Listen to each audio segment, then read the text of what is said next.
Hey, good evening, everybody, and welcome back to Mindset Explosion, Season 3, Episode 32. And tonight I've been joined by the lovely Kim Fleet, a ghostwriter and a writer based in Cheltenham. And you know what, Kim, I've been really looking forward to this interview. And it's been really interesting talking to you off air just now. Yeah, I think we're going to talk a bit about mindset, creativity, and find out a little bit more about some of the books you wrote. And some fiction ones based in Cheltenham, which is pretty cool.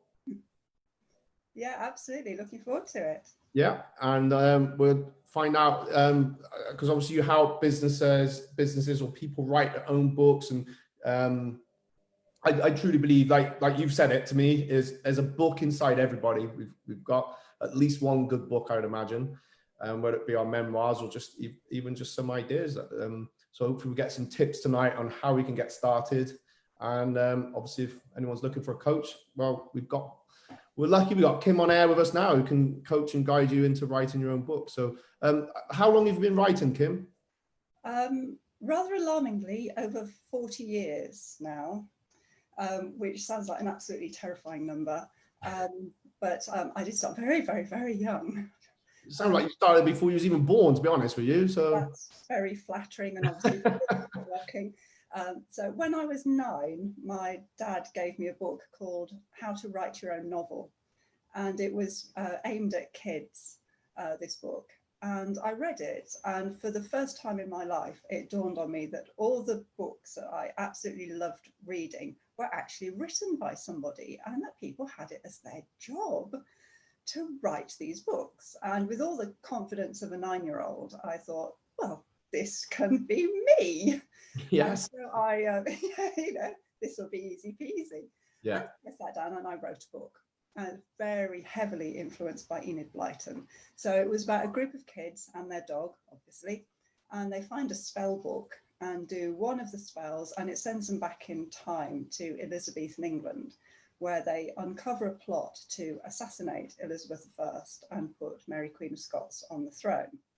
And it's full of brilliant dialogue like, hello, Queen Elizabeth I, would you like a cup of tea? Yes. But I did finish it, and I thought the dialogue was great at the time. I think my dialogue might have just sharpened up slightly since then. I have been practicing for a good long time now, but I just absolutely loved writing a whole book. Yeah. And that was it. Sort of, I got the bug then, and sort of lots and lots of books later, here I am.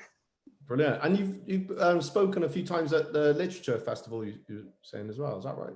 Yeah, I've been really fortunate that I was interviewed about one of my books at the Cheltenham Literature Festival, and then I was the judge for the Gloucestershire Writers Network a couple of years ago as well, and so was lucky enough to do a reading at the Cheltenham Literature Festival as part of that. And I've also spoken at the Bristol Crime Fest, where I did a talk on how, as a writer, I pick the poisons that I use in some of my work. That's always sort of I quite like doing that talk, actually, because there's always somebody who comes up at the end, just a quiet word, and they always sort of side up and say, just speaking hypothetically, but if I wanted to kill somebody who was, say, about 12 stone, wanted to get away with it, is there an undetectable poison? You think, okay, how hypothetical. I was waiting for you to then say, and I can be found on the dark web.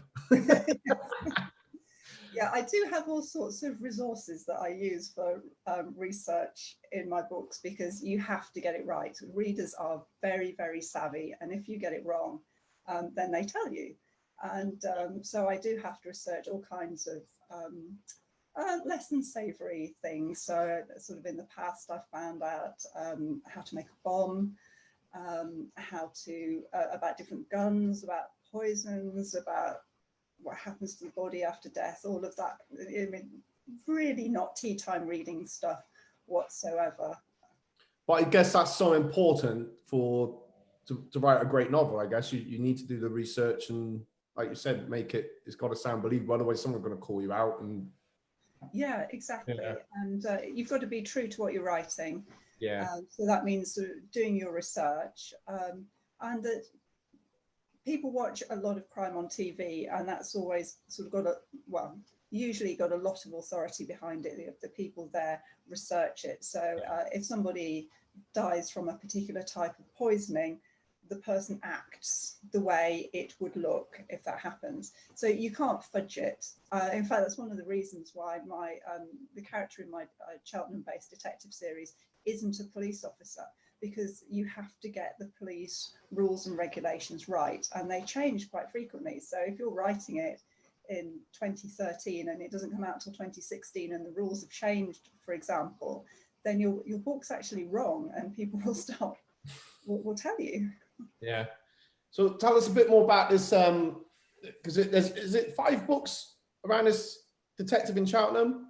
I've got 5 books published altogether. 2 of them are set in very remote communities in Australia, which is where I'd lived for about 3 years. And I've got 3 books set in Cheltenham, featuring a private investigator called Eden Gray, who she's got a bit of a dodgy past, and she's on the run from getting involved in something very dodgy a few years before, and the people that she was involved with, that she's managed to get them put away, they're determined to get revenge. And she's a private investigator, and it's an awful thing to say, but you know, if you're in Cheltenham and you need a private investigator, don't go to Eden Gray, because her clients turn up dead really regularly. Yeah, but she's great fun. So she gets into lots of trouble, she gets into lots of fights, she's constantly picking locks and breaking into places. She's really feisty, and yeah, good fun to write. And it's great writing about a place that you know. Yeah, I know. I just and so what's the title of the book? So the first one's called Paternoster. Yeah. And the second one's called Holy Blood. Yeah. And the third one, which came out a couple of months ago, is called Devil's Chimney. And I bet you can't guess where that one's from. And is there going to be another one?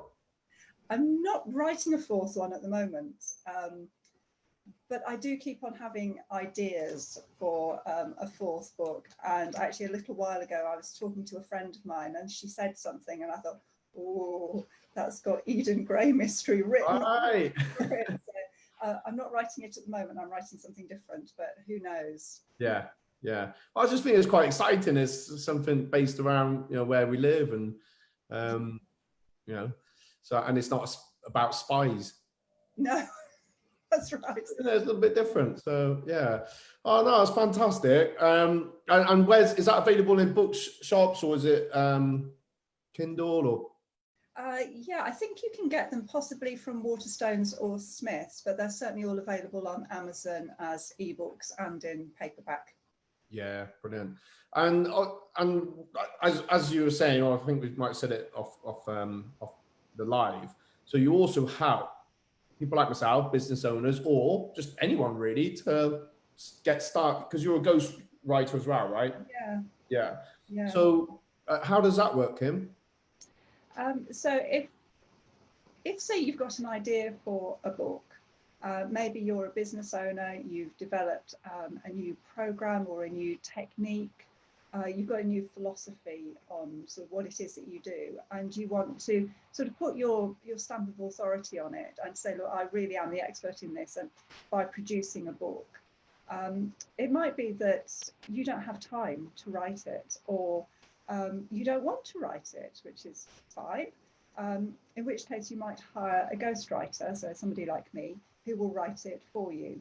And the process with that basically is we'll have a series of interviews, which sounds very formal, but it's sort of more like conversations, to sort of get the information out of your head, and then I'll put it onto the page, and sort of you get to review it several times so that it's the right tone and the right approach for you. If you're writing something and you know, you want to write it yourself, but maybe you've got a bit stuck, maybe you've got a bit of writer's block, or you're just not sure how to start, I coach writers, so you know, we can look at what's holding you back, where you've got stuck. It might be something that's going on in your manuscript, and I've got all sorts of little games and tricks and techniques that I can teach you that will help you hopefully get unstuck and get that manuscript working for you again. Do you know what? I bet that's helpful. So many of the things, as in general mindset, people are just sometimes stuck. Yeah. Whatever reason. So I guess that process probably unlocks quite a lot, I'd imagine. So, and have you got a good tip for someone that is feeling, you know, they've got, maybe they feel they've got some stuff there, or I imagine what goes to most people is, oh, I couldn't do that. It wouldn't be any good. So have you got any tips for that? Yeah, definitely. So one thing that happens quite often with writers, that's if you're writing fiction or non-fiction, is a little voice starts. And I think this is a little voice that perhaps we know if we're trying to lose weight or we're trying to get fit, and there's a little voice starts saying, you'll never make it, you'll never do it. Who do you think you are to try to do this? Whatever it is that you want to achieve, there can be this little voice sort of almost sort of whispering in your ear constantly, and it does that to writers. And what you need to do is kind of get it out in the open. So if someone's got a voice that's really sort of bugging them and saying, who do you think you are to be a writer, you'll never make it, no one will want to read this, etc., all those really horrible things that the voice in our head says to us, I say to them, right, let's get it out, let's just write it out. Because there's something about writing it out and then sort of looking at it that you can say, okay, well, is this true? Is any of this true? What proof do I have that I won't make it, that it won't be any good, that nobody will want to read it? And if those things are true, note the word if, they're true, so what? What would that actually mean? And it can be a way sort of to really sort of get those fears out and have a look at them. And sometimes I've been coaching people and they've had these fears and these worries, and we've done all sorts of different techniques to deal with that little voice and get it to be quiet, including using a glove puppet at one point. Really? Because if you make the voice come out through a glove puppet, you can't really take that voice seriously. That's a good idea. Yeah, you know, so if it's really nagging you, and this is, you know, whether it's writing or whatever it is that you want to achieve, and that voice is just being annoying, get a glove puppet or make one out of a sock, and yeah, just get the glove puppet to say what the voice in your head is saying. Yeah. Do it in a silly voice, do it in a cartoon voice, and just keep on going until you realize that what that voice is saying is complete nonsense. You can't take it seriously if it's coming out of a sock puppet in a squeaky voice. No. It just takes the sting out of it. Or write down everything that it's saying, you know, over and over again, whatever it's saying, it just really takes the sting out of it. And sometimes while you're doing this, you'll realize that actually that voice has come from a teacher maybe 30 years ago who said, oh, your story about what you did on your summer holidays is boring, or it's rubbish, or you haven't used a full stop in the right way. And sometimes those comments can really stick with people. You know, they're told you can't write and they think that they can't write. And you just need to sort of unpick that and say, well, that was what one person said a long time ago, and they don't know the whole of you. And you're writing something different. This isn't an essay for school. This is something that comes maybe from your heart. It's completely different. No, I love that. Wow. I just got about 100 great ideas. But no, I love that idea. And you're right. It is something that's just stuck with us for anything, I guess. But what a great technique as well. And I think, oh my gosh, you can use that for that for so many things. And I guess just by writing it out, it's almost like when you say it out. And actually, I think sometimes when we say stuff out loud, it can seem a bit, that just sounds a bit weird now. So now I've got over that part, I can take the next step. Yeah. And I guess if it's about something to do with life in general, it's coming from here anyway, isn't it? So, sorry. No, well, so if it's a story, you know, if it's fiction and you're making it up, it still comes from your experiences or your secret wishes. or things that you've experienced or things that you want to experience. People often say, write about what you know. And that's kind of true, but don't only write about what you know, write about what you would like to find out about as well. So you might not know what it's like to walk on Mars, but that doesn't mean that you can't write about it.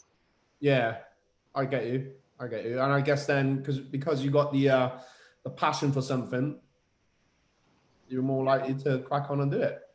Yeah, exactly. Oh, brilliant. All right. And so, and something you said to me before we came on as well, and this intrigued me because I just assumed before it would be just like a business, if it was like a business type book about it, going off on a different thing here, but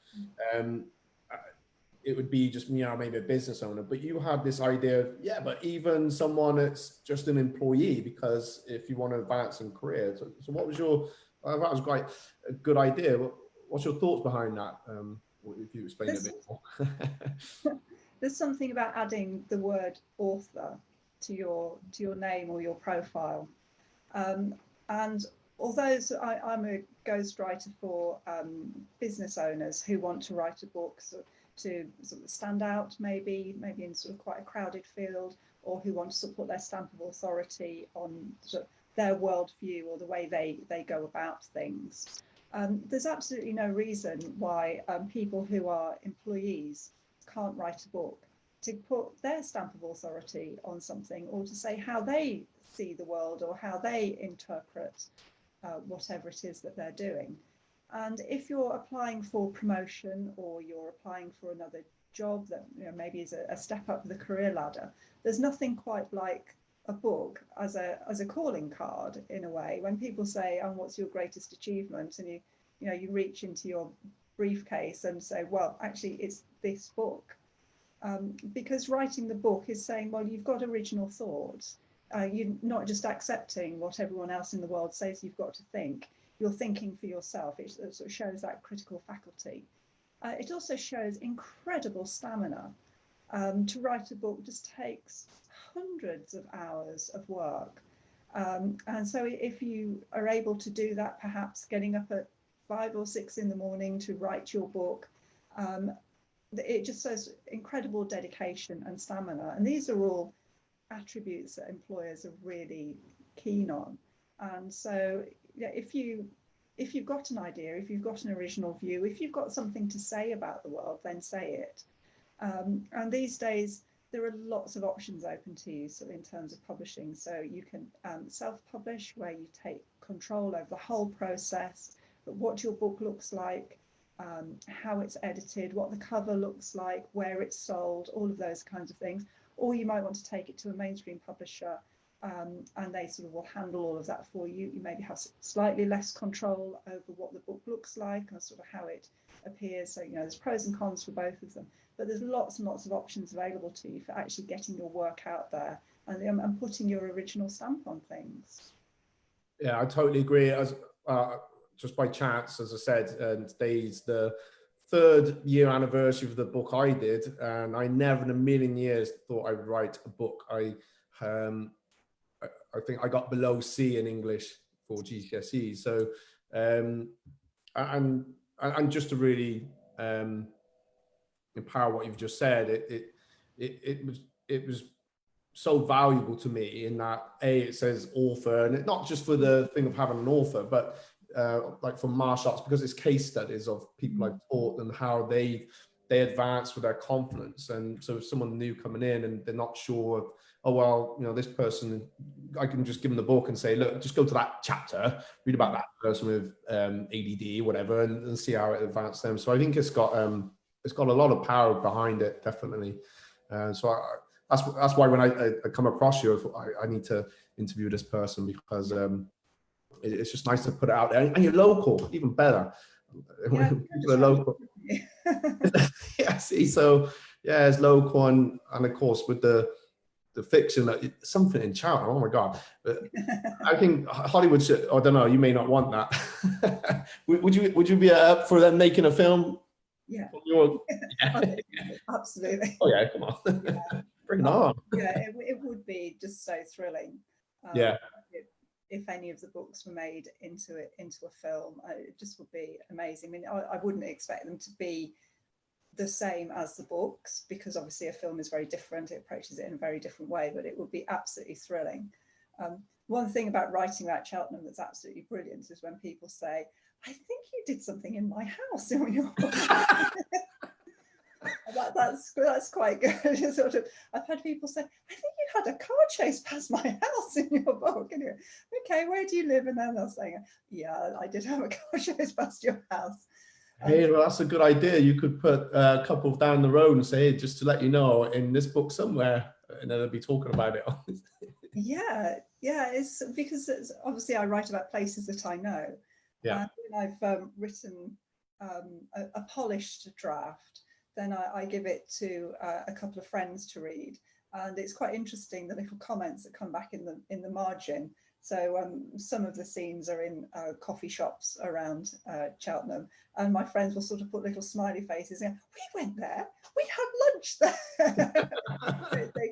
It's not, the place isn't named, but it's described so that they can identify it, which is, it's really nice.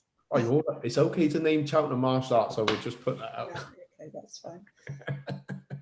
As long as we're not killing anyone. Yeah, I was just thinking you probably don't want some kind of yeah. That's what I said. And are you able to talk about what you're writing at the moment, or is that a little bit top secret? It's a little bit top secret, and I'll tell you why, because if there's anybody watching who's writing something at the moment and they're a bit stuck, it might be helpful. So when I'm brewing a new book, it's very exciting, and it can sort of be very consuming, but it's also very fragile. And while I'm writing the first draft, it stays very fragile. Because I'm still getting used to the characters. They haven't really started talking to me yet. You know, they're still sort of just being pushed around on the page by me. And then there comes a really magical time where I'll sort of have my notes and I'll think, right, and now they're supposed to go and do this, and the character goes off in a completely different direction. And I think, what are you doing?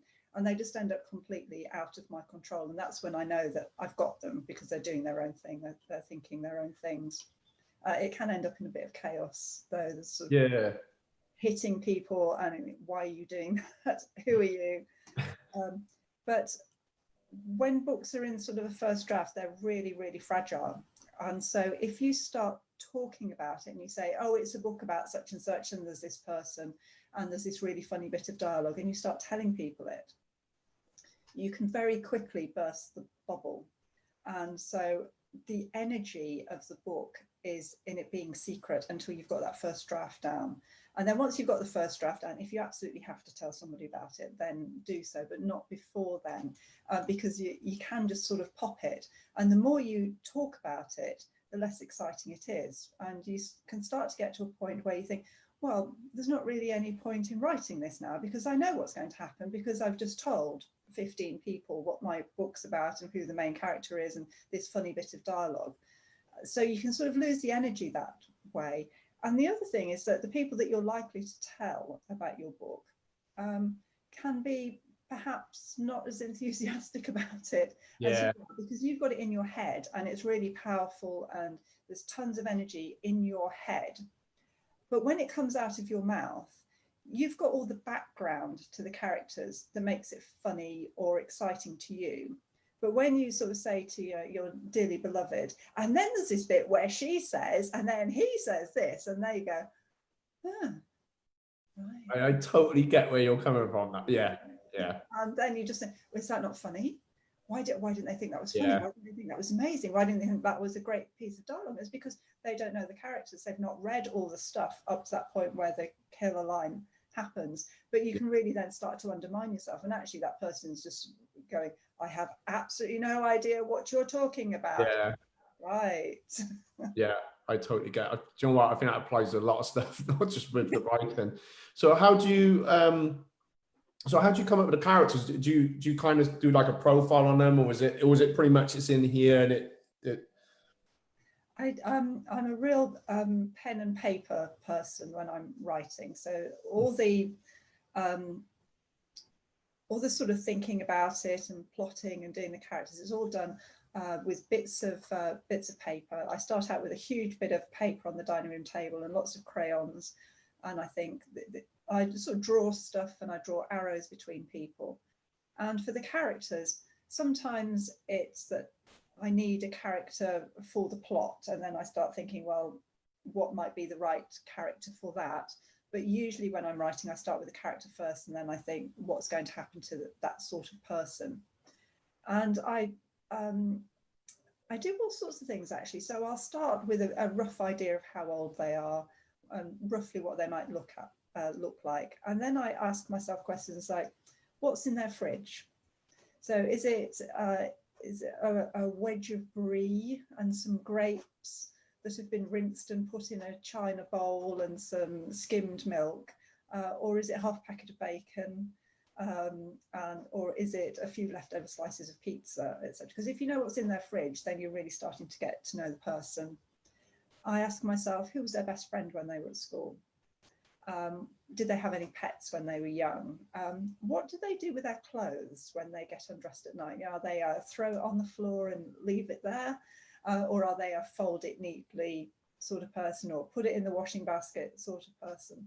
And so by asking these sorts of questions, I start to get to know the characters a lot better. And then I take them out on a walk, which sounds like I'm a complete fruitcake, but promise me it works. I promise you it works. So if characters being a bit tricky and I can't really quite get them, I pretend that, well, I go out on a walk and I pretend that they're walking beside me and we're having a conversation. And there's something about just walking or swimming or dancing or cooking where your mind sort of disengages and it just starts to float away, and sort of it starts to make sort of free associations. And that's when sort of the characters can start to talk to me and I can start to sort of get ideas. So if I get stuck on anything, then I'll start chopping carrots and making a big stew, or I'll go for a really long walk and just sort of kind of think over what I'm stuck on, but it just seems to create that space where ideas can come in. Sometimes when you're sort of fixed in front of the computer or in front of your notepad, then you're trying to force the ideas through and they just won't happen. You just need to go and do something different. So yeah, dancing madly around the kitchen. I quite often I think, oh yeah, I know who this person is now. I know what sort of a character they are, or I know how to solve that problem with the plot. It's because you seem such a calm person, Kim. So do you feel that it kind of helps your mindset writing? It really does. I used to suffer from very, very bad depression, actually, and if I have a really low day, and sometimes even if I'm starting a really nasty headache, if I can get writing, it really helps.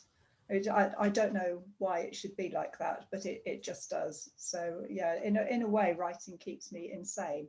Having said that, the first time I met my agent, she said to me, "You do know that if you got a really good psychiatrist, you wouldn't have to write these violent books, Kim."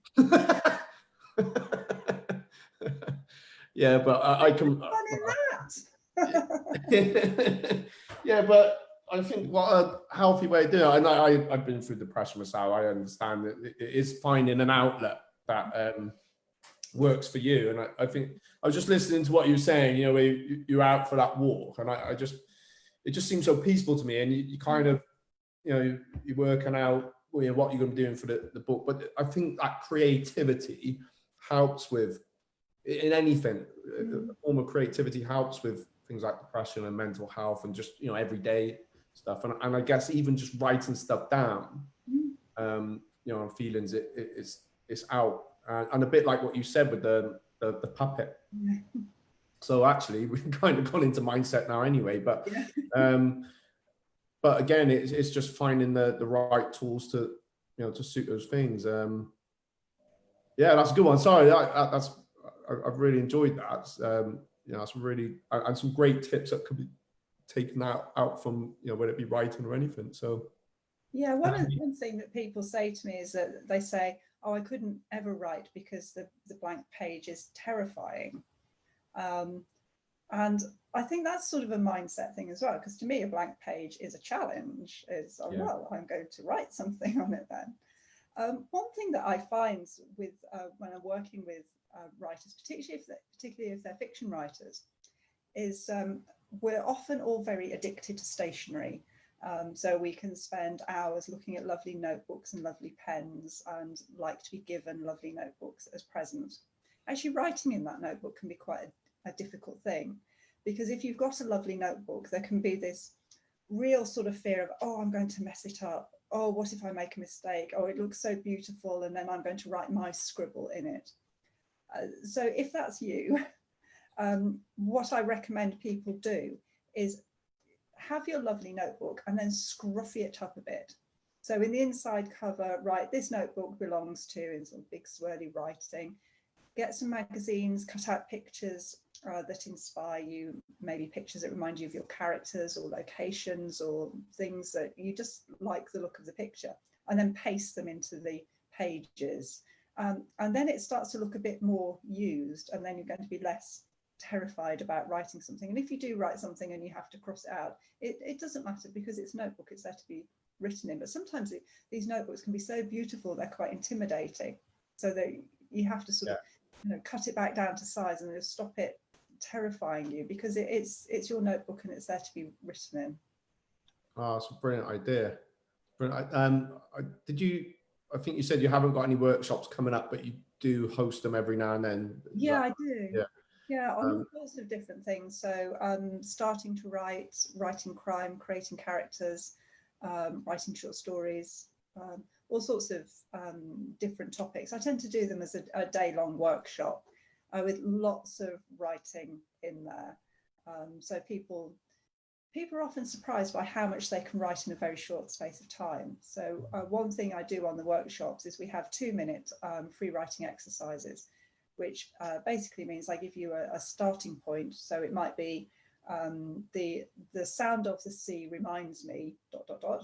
And then you just keep on writing non-stop for 2 minutes, and you're not allowed to edit, you're not allowed to cross out, you don't worry about spelling or punctuation or anything boring like that. And then at the end of 2 minutes, when the timer goes off, people are often astonished at how much they've written. And this is it's another mind trick, really, is that if you're not allowed to think about the content, your hand will just keep on working over the page with the pen, and words will just pour out of you, because you haven't got time to stop and think, oh, is this great prose? Is this wonderful? Does this make sense? You've just got to throw words at the page. And then when people read it back, there's often really beautiful things in there. It's another way sort of to let go and just let the words flow. Sure, I like that idea as well, because I would imagine, and I'm probably talking a little bit from myself, but and I'm sure there's many like me, that where you said, oh, don't worry about spelling or punctuation, because I think something like that that would stress me out a little bit if I was in a group, and I just love the way you said, just write. And I bet there's so many people out there that would think, oh, I'd love to do this, but and like I think you said, it's maybe going back to something in the past that just prevents you, or it has that little stumbling block. Whereas I'm sure everyone got probably got a fiction book, and of course just life in general book that's in there, and just seems so. I'm so glad I got you on, because I knew it was powerful, but I didn't, listening to you now, it's made me realize actually that there's a lot more power in to be able to write, even if it's just like some memoirs, I guess, or a journal or whatever. And those techniques you've said, that you've shared this evening, oh my gosh, that's like little gold nuggets for so many other things, I think, really. So, yeah. And I think so. It's very easy to get discouraged at school. I left school at 16. And was told I would never get to university and I would never really be anything much, which is fine. But 4 years later, I went to university, and I now have 3 degrees. Wow. I've published 5 novels. So, yeah. So these teachers, they're not always right. No, definitely not. But it can be really powerful. So when you're a child and a grown-up says, this is who you are and this is what you will not ever be, and you can give that an awful lot of power and authority over your life. And sometimes you don't even realize that you're doing it until maybe you're working on your mindset, or you want to achieve something and some things are standing in your way, and then suddenly you realize, actually the voice I'm hearing is this person that I knew however many years ago saying that to me. And then you get the chance sort of to challenge it, or say, well, that's your opinion of me, I have a different opinion. And I mean, the other thing is just give things a go. I mean, sometimes people are very focused on the outcome, sort of, will this book be any good? Will people want to read it? And sometimes the question is actually, how much are you enjoying writing it? Yeah, and I think, and you're coming out of a comfort zone, and like you said, the outcome doesn't matter so much, because you'll learn so much along the way anyway. Yeah.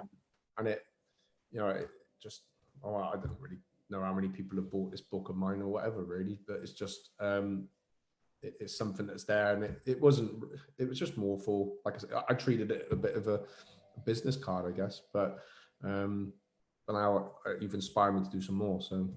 Oh, that's great. I just got to start. I've probably been saying that for the last whatever, but yeah, I feel that anything we attempt that's new, coming out of that comfort zone, we just increase our we grow a little bit more. So you're right, the outcome's not always that important. So yes. Brilliant. Listen, you've dropped some great stuff tonight. Thank you very much. Thank you for inviting me. Oh, my pleasure. So obviously put your website, kimfleet.com. But if you've got any other contact details, or anyone would like to get in contact with Kim, if you could just put that in or let me know, I'll put it in the comments for you. We'll get that sorted. So yes. All right. Well, thank you for watching, everyone. Do you know what? If you've got something from this, drop the book emoji below. And if you'd like to get in contact with Kim, go via the website. You're also on LinkedIn, aren't you? Yeah. It's probably the best place to find Kim. So there we go. All right, everyone. Thank you. Have a great evening and make this week great. Bye-bye, everyone.